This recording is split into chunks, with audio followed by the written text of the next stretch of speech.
अस्सलाम वालेकुम। रसाई न्यूज़ के साथ मैं हूं अफसाना खान। नजर डालते हैं अब तक की हेडलाइंस पर। वजीर आजम नवाज शरीफ का मुल्की अमूर लंदन से चलाने का फैसला। परवेज रशीद, तारिक फातमी और फवाद हसन को बरतानिया तलब कर लिया। वफाकी वजीर खजाना इसहाक डार ने मुल्क में महंगाई के हवाले से होने वाली तनकीद को बेजा करार देते हुए कहा है कि अफराती ज़र की मौजूदा शरह 3% से कम और कीमतों में इस्तेहकाम है। हुकूमत ने बराह रास्त टैक्सों पर खसूसी तवज्जो दी है। परवेज मुशर्रफ के दौर में कर्जों में तकरीबन 100% इजाफा हुआ। पानामा लीक्स की तहकीकात के लिए टीओआर्स की तैयारी पर हुकूमत और अपोजिशन में कशीदगी बरकरार। मुत्तहिदा अपोजिशन ने ऐलान किया है कि पीर को अवाम को एतमाद में लेंगे। एतजाज एहसन का कहना है कि वजीर आजम को एहतसाब से इनकार नहीं, लेकिन चंद दरबारी उन्हें ऐसा करने नहीं दे रहे। मेंबर्स इलेक्शन कमीशन के चुनाव के लिए कायम पार्लिमानी कमेटी ने वफाकी वजीर इत्तलात और नशरियात परवेज रशीद को मुत्तफिका तौर पर कमेटी का चेयरमैन मुंतखब कर लिया। परवेज रशीद का कहना है कि इंतखाबी अमल को साफ और शफाफ बनाने की भरपूर कोशिश करेंगे। लाहौर में सानहा मॉडल टाउन के शोधा की दूसरी बरसी के मौका पर अवामी तहरीक का एहतजाजी धरना। माल रोड पर हजारों की तादाद में कारकुनों की शिरकत। अपोजिशन की बेशतर जमातों के एहतजाज में शिरकत। डॉक्टर ताहिल कादरी का कहना है कि मॉडल टाउन शोधा के वुर्सा इंसाफ के लिए कसास का मुतालबा करते हैं। आर्मी चीफ हमें इंसाफ दिलाएं। सानहा मॉडल टाउन से मुतल्लिक ताहिल कादरी का रवैया नामुनासिब है। मुकदमे में मुतअद्दिद पुलिस एहलकार अब भी जेल में है। धरने का मकसद इंसाफ का हसूल नहीं, मुल्क में अफरा तफरी फैलाना है। एहतजाज करना अवामी तहरीक का हक है। वजीर कानून पंजाब राना सनाउल्लाह की लाहौर में मीडिया से गुफ्तगू। मनी लॉन्ड्रिंग के इल्जामात का सामना करने वाली MQM के लंदन में 70 से जायद बैंक अकाउंट्स का इंकशाफ। बरतानवी नशरियाती इदारे ने इंकशाफ किया है कि 26 बैंक अकाउंट्स MQM के सरबराह के नाम पर हैं। अमरीकी महकमा खारजा का कहना है कि पाकिस्तान और अफगानिस्तान के दरमियान सरहदी तनाज़े पर तशवीश है। इस मसले में अमेरिका सालिस का किरदार अदा नहीं कर रहा। दोनों मुल्क खुद इस मसले का हल तलाश करें। गुजरात फसादात के किसी मुजरिम को सजाए मौत ना हो सकी। मुसलमानों को जिंदा जलाए जाने के मुकदमे के मुजरिमों को सजाए मौत के बजाय बास को चंद साल और बास को उम्र कैद की सजा सुनाई गई। बॉलीवुड पर कई अशरों तक राज करने वाली बॉलीवुड की शौक और चंचल अदाकारा माधुरी दीक्षित की समाजी राब्ते की वेबसाइट इंस्टाग्राम पर मद्दाहों की तादाद 2 मिलियन हो गई। और दौरा इंग्लैंड के लिए पाकिस्तान क्रिकेट टीम कल लंदन रवाना होगी। रवानगी से कबल हेड कोच मिकी आर्थर और मैनेजर इंतखाब आलम की क्रिकेटर से मुलाकात। दौरे के दौरान डिसिप्लिन और कर्फ्यू टाइमिंग की सख्ती से पाबंदी की हिदायत कर दी। हेडलाइंस आपने मुलाहिजा की। खबरों की तफसील जानते हैं कमर्शियल ब्रेक के बाद। हमारे साथ रहिएगा।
Welcome back. अब खबरें तफसील के साथ। वजीर आजम नवाज शरीफ ने हुकूमती अमूर लंदन से ही चलाने का फैसला कर लिया।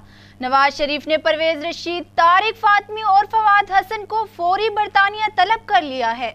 ज़राए के मुताबिक वज़ीर आज़म ने ओपन हार्ट सर्जरी से सेहतयाबी के बाद मामूल के काम सरंजाम देना शुरू कर दिए हैं, जिसके बाद उन्होंने हुकूमती मामलात भी लंदन से देखने का फैसला करते हुए वज़ीर इत्तलात परवेज़ रशीद, मावन खसूसी तारिक फातमी और सेक्रेटरी फवाद हसन को तलब कर लिया।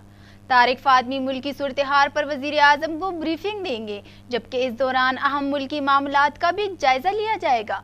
ज़राए ने बताया कि वज़ीर आज़म सेहतयाबी के बाद सऊदी अरब जाने की बजाय वतन वापस आएंगे।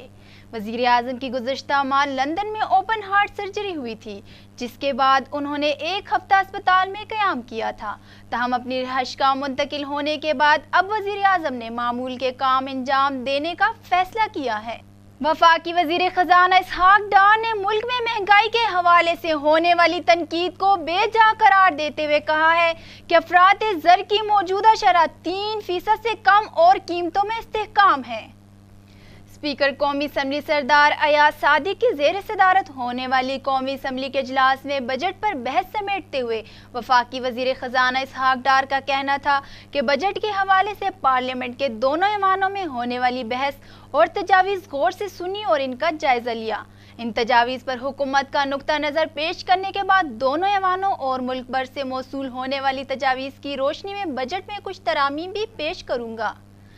उनका कहना था कि बजट के हवाले से सेनेट से मजमूई तौर पर 139 बजट तजावीज़ मौसूल हुई, जिनमें से 34 सिफारिशात को कुली तौर पर, 30 को सूली तौर पर और 22 तजावीज़ को जुज़वी तौर पर मंजूर कर लिया गया है, जबकि 53 तजावीज़ पर फौरी तौर पर अमल दरामद मुमकिन नहीं। इस तरह मजमूई तौर पर सेनेट की 62% तजावीज़ मंजूर की गईं। इसहाक डार का कहना था कि वफाकी हुकूमत ने बजट में 3 साला वस्त मुद्दती माइक्रो इकनॉमिक फ्रेमवर्क पेश किया। इस ज़मन में अपोजिशन अपनी तजावीज़ पेश करे ताकि मुज़ाकिरात के बाद इसे ख़त्मी शक्ल दी जा सके और फिर हुकूमत और अपोजिशन मिलकर 7, 10 और 15 साला मुआशी फ्रेमवर्क तैयार करें। उन्होंने कहा कि मौजूदा हुकूमत की 3 साला कारकिर्दगी और मौजूदा बजट में दी गई सहूलियात के तनाज़ुर में देखा जाए तो महंगाई के हवाले से होने वाला तबसरा ठीक नहीं है। अक्टूबर 2008 में अफरात ज़र की ज़्यादा से ज़्यादा शरह 25% रिकॉर्ड की गई, जबकि अफरात ज़र की मौजूदा शरह 3% से कम और कीमतों में इस्तेहकाम है। मौजूदा हुकूमत 3 साल के कलील अरसे में माली खसारे को 8.2% से कम करके 4.3% पर ले आई है और आइंदा माली साल में इसको मज़ीद कम सतह पर ले आएंगी। मालियाती खसारे की कमी महंगाई में कमी की बड़ी वजह है, जो इस वक्त गुज़श्ता 10 साल की कम तरीन सतह पर है। पानामा लीक्स की तहकीकात के लिए TORs की तैयारी पर हुकूमत और अपोजिशन में कशीदगी बरकरार है।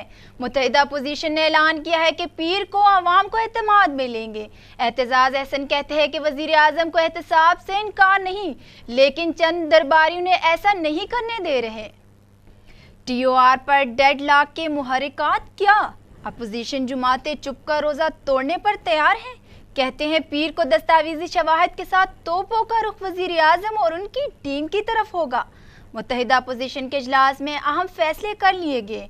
खुर्शीद शाह कहते हैं बस अब बहुत हो गई, अवाम को सब बता देंगे। पीर को एतजाज के घर पर न्यूज़ कॉन्फ्रेंस करेंगे। अपोजिशन जमातों के इजलास के बाद शुरका का कहना था कि वज़ीर आज़म एहतसाब के लिए तैयार है, लेकिन उनके रुफ़का इसमें रुकावट है। इजलास में खुर्शीद शाह का कहना था कि अगर अपोजिशन ने इकट्ठे चलना है तो इमरान खान अगस्त में अकेले लॉन्ग मार्च या धरने का ऐलान कैसे कर सकते हैं। शाह महमूद कुरैशी ने यकीन दहानी कराई कि सोलो फ्लाइट के बजाय अपोजिशन जमातों को साथ लेकर चलेंगे। मेंबर्स इलेक्शन कमीशन के इंतखाब के लिए बनाएगी पार्लिमानी कमेटी के चेयरमैन और वफाकी वज़ीर इत्तलात परवेज़ रशीद का कहना है कि इंतखाबी अमल को साफ और शफाफ बनाने की भरपूर कोशिश करेंगे।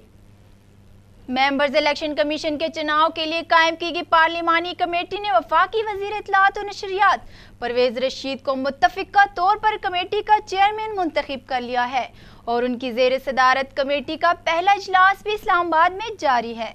पार्लिमानी कमेटी का चेयरमैन मुंतखब होने पर परवेज़ रशीद ने भरपूर एतमाद पर तमाम सियासी जमातों का शुक्रिया अदा किया और कहा कि मेंबर्स इलेक्शन कमीशन के लिए इंतखाबी अमल को साफ शफाफ बनाने की पूरी कोशिश करेंगे। ایسا الیکشن کمیشن دینا جس کے فیصلوں پر سب کو اعتماد ہو اولین ترجیح ہے۔ پارلیمانی کمیٹی کے اجلاس سے قبل میڈیا سے بات کرتے ہوئے تحریک انصاف کے رہنما شاہ محمود قریشی کا کہنا تھا کہ پاکستان اب متنازع الیکشن کا متحمل نہیں ہو سکتا اور متنازع الیکشن جمہوریت کے لیے سب سے بڑا خطرہ ہوگا۔ انہوں نے کہا کہ صاف اور شفاف انتخابات کے لیے خود مختار الیکشن کمیشن نہایت اہم ہے اور اس کے لیے تمام جماعتوں کو متفقہ طور پر ارکان الیکشن کمیشن کا چناؤ کرنا ہوگا۔ لاہور میں سانحہ ماڈل ٹاؤن کے شہداء کی دوسری برسی کے موقع پر پاکستان عوامی تحریک کی جانب سے احتجاجی دھرنا دیا جا رہا ہے۔ مال روڈ پر دھرنے میں ہزاروں کی تعداد میں کارکنوں کی شرکت ہے۔ اپوزیشن کی بیشتر جماعتوں نے احتجاج میں شرکت کی۔ ڈاکٹر طاہر القادری کا کہنا ہے کہ ماڈل ٹاؤن شہداء کے ورثہ انصاف کے لیے قصاص کا مطالبہ کرتے ہیں۔ آرمی چیف ہمیں انصاف دلائیں۔ لاہور میں مال روڈ پر الفلاح بلڈنگ کے سامنے اسٹیج بنایا گیا۔ ہزاروں کرسیاں لگا دی گئی ہیں۔ خواتین اور مردوں کے لیے الگ الگ انکلیئر ہے۔ عوامی تحریک کے احتجاجی دھرنے کی تحریک انصاف، جماعت اسلامی، کاف لیگ سمیت مختلف جماعتوں نے حمایت کی ہے۔ دھرنے کی تیاریوں کے لیے عوامی تحریک کے کارکن اور عہدیدار بھی جوش و خروش کے ساتھ مال روڈ پر موجود ہیں۔ دھرنے کے موقع پر سیکیورٹی کے سخت انتظامات کیے گئے ہیں۔ ڈاکٹر طاہر القادری کا کہنا ہے کہ ماڈل ٹاؤن شہداء کے ورثہ انصاف کے لیے قصاص کا مطالبہ کرتے ہیں۔ آرمی چیف ہمیں انصاف دلائیں۔ واقعے کے خلاف اسلام آباد میں دھرنے پڑتے تو پاک فوج کے سپہ سالار کی مداخلت پر معاملے کی FIR درج کی گئی۔ عوامی تحریک کے سربراہ کا کہنا تھا کہ ماڈل ٹاؤن میں 17 جون کو حکمرانوں کی ایما پر پولیس نے ریاستی دہشت گردی کرتے ہوئے ہمارے جوانوں کو شہید کیا۔ ہمارے پاس درجنوں تربیتی یافتہ سیکیورٹی گارڈز ہیں۔ اگر ہمارا جوابی کارروائی کا ارادہ ہوتا تو 10 سے 20 پولیس کے جوان اور افسران کی لاشیں بھی اسی دن گر جاتی، لیکن ہمارے جوان اور بیٹیاں شہید ہوتے رہے، لیکن قانون کو ہاتھ میں نہیں لیا۔ طاہر القادری نے کہا کہ آرمی چیف نے آپریشن ضرب عضب کے ذریعے دہشت گردوں کی کمر توڑی اور پھر نیشنل ایکشن پلان پر عمل درآمد کر کے ملک بھر میں چھپے دہشت گردوں کا صفایا کیا۔ میرا ان سے سوال ہے کہ کیا انہیں 17 جون کے واقعے میں دہشت گردوں کے چہرے نظر نہیں آ رہے؟ ان مظلوموں کو کہیں سے انصاف کی توقع نہیں، کیونکہ حکمران خود قاتل اور خود ہی منصف ہیں۔ لہٰذا پاک فوج کے سپہ سالار سے کہتا ہوں کہ آپ نے ہی انصاف کے لیے پہلا قدم اٹھایا تھا اور اب آپ کو ہی انصاف دلانا ہوگا۔ اگر آپ انصاف دلائے بغیر چلے گئے تو پھر آپ کو اللہ کے حضور اس کا جواب دینا ہوگا۔ وزیر قانون پنجاب رانا ثناء اللہ کا کہنا ہے کہ ڈاکٹر طاہر القادری نے JIT کے پاس جانے کے بجائے عدالت میں رٹ دائر کی، جبکہ سانحہ ماڈل ٹاؤن کو سیاسی مقاصد کے لیے استعمال کیا جا رہا ہے۔ پنجاب اسمبلی کے باہر میڈیا سے گفتگو کرتے ہوئے رانا ثناء اللہ کا کہنا تھا کہ دھرنوں کا مقصد ملک میں عدم استحکام اور افراتفری پیدا کرنا ہے۔ تاہم ذیلی حکومت کو ہدایت کی گئی ہے کہ عوامی تحریک کے پرامن احتجاج کو یقینی بنایا جائے۔ رانا ثناء اللہ کا کہنا تھا کہ سانحہ ماڈل ٹاؤن کے حوالے سے انصاف کے تمام تقاضے مروجہ قانون کے مطابق پورے کیے گئے ہیں، تاہم طاہر القادری سیاسی پروپیگنڈا کر رہے ہیں کہ انہیں انصاف نہیں ملا۔ ان کا کہنا تھا کہ عدالت کے کہنے پر مقدمہ درج کیا گیا، پولیس اہلکار بھی گرفتار ہوئے، جبکہ عوامی تحریک کے 42 کارکنوں کے خلاف مقدمات درج کیے گئے۔ عوامی تحریک کے سربراہ جوش خطابت میں معاملات کو الجھا کر حقائق کو جھٹلا رہے ہیں۔ منی لانڈرنگ کے الزامات کا سامنا کرنے والی متحدہ قومی موومنٹ کے لندن میں 70 سے زائد بینک اکاؤنٹس کا انکشاف ہوا ہے۔ برطانوی نشریاتی ادارے نے انکشاف کیا ہے کہ 26 بینک اکاؤنٹس MQM کے سربراہ کے نام پر ہیں۔ برطانوی نشریاتی ادارے نے MQM منی لانڈرنگ کے حوالے سے برطانوی پولیس کی دستاویزات حاصل کر لی ہے۔ اسکاٹ لینڈ یارڈ کی دستاویزات میں بینک اکاؤنٹس اور پاکستانی حکام سے مدد کی تفصیلات موجود ہیں۔ رپورٹ کے مطابق برطانوی حکام نے پاکستان سے MQM کے کراچی میں ہیڈ کوارٹر سے ملنے والی رقم، اسلحہ، بلدیہ ٹاؤن آتش زدگی کیس اور واقعے کے JIT رپورٹ کی تفصیلات بھی دریافت کی ہے، جبکہ پاکستانی ذرائع ابلاغ میں MQM کے بتہ ہوری میں ملوث ہونے سے متعلق خبروں کی سرکاری تصدیق بھی طلب کی گئی۔ ذرائع کے مطابق دستاویزات پاکستان میں FIA کو بھی دی جا چکی ہیں۔ دستاویزات میں یہ بھی انکشاف ہوا ہے کہ MQM نے برطانیہ میں کئی جائیدادیں خریدی और इनकी कैश अदायगी की। ताहम स्कॉटलैंड यार्ड ने दस्तावेजात की तफसीलात पर बात करने से इनकार कर दिया है। दूसरी जानिब MKM स्कॉटलैंड यार्ड के बैंक अकाउंट से मुतल्लिक दावों को मुस्तरद कर चुकी है। भारतीय अदालत ने गुजरात में मुसलमानों को जिंदा जलाए जाने के मुकदमे के मुजरिमों को सजाए मौत के बजाय बास को चंद साल और बास को उम्र कैद की सजा सुनाई है। आइंदा 24 घंटों के दौरान मुल्क के बेशतर इलाकों में मौसम गर्म और खुश्क रहेगा। ताहम गुजरांवाला, लाहौर, हजारा, रावलपिंडी डिवीजन, इस्लामाबाद, कश्मीर और बल्तिस्तान में बाज़ मुकामात पर तेज हवा और गरज चमक के साथ बारिश का इम्कान है। अब तक के लिए इतना ही। मजीद खबरों और अपडेट्स के लिए देखते रहिए रसाई न्यूज़। अल्लाह हाफिज।